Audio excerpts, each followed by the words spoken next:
And hi, welcome back to Mzansi Overloaded.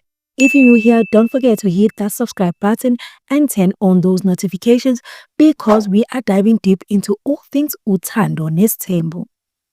Today we need to talk about Umangwabe. Yes, that Mangwabe, because the tables have definitely turned and I as a woman, I'm so proud of what we are seeing. Let's get into the video. Any man. Remember when Mangwabe was labeled as the disrespectful wife? Remember when everyone had something to say about how she treated Ubamselewu? Social media was not kind to her. But now look at her.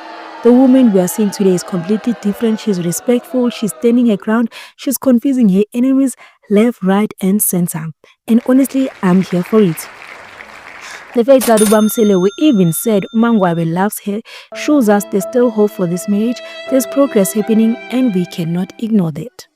What's interesting is how the narrative has flipped. The one who used to be seen as the good wife is now being questioned, while Umangwabe is getting her flowers. The tables have definitely turned.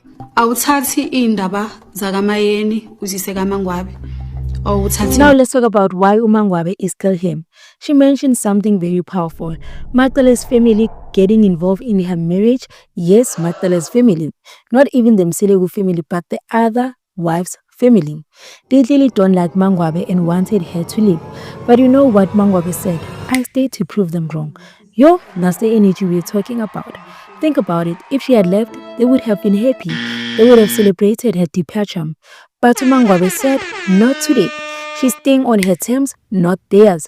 And can we talk about what Mangwabe revealed?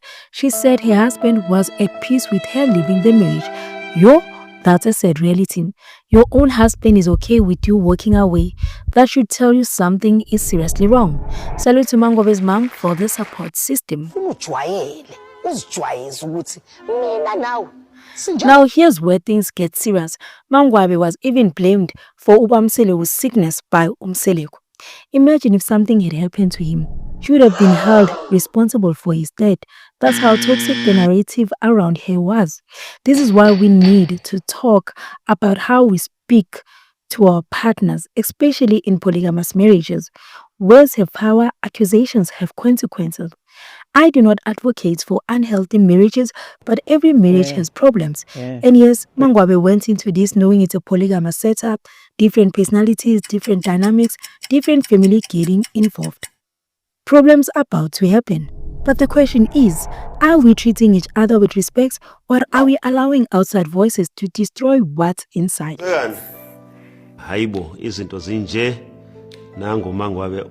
Mangwabe said the relationship is still the same. She doesn't care whether Mselewu loves her or not. She's here to stay and do things her way.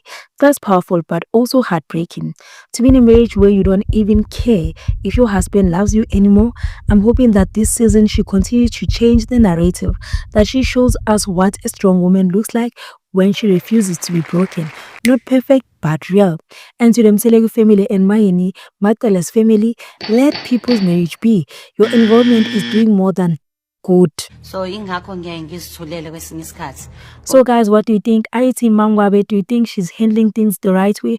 Or do you think there's more work to be done in their marriage? Drop your thoughts in the comments below. I want to hear from you. If you enjoyed this video, smash that like button, subscribe if you haven't already, and share this with your Uthando Nestembu crew. We need to talk about these things. I'll see you in the next one. Stay blessed, stay safe, and remember, your peace matters more than people's opinion. Salagahle.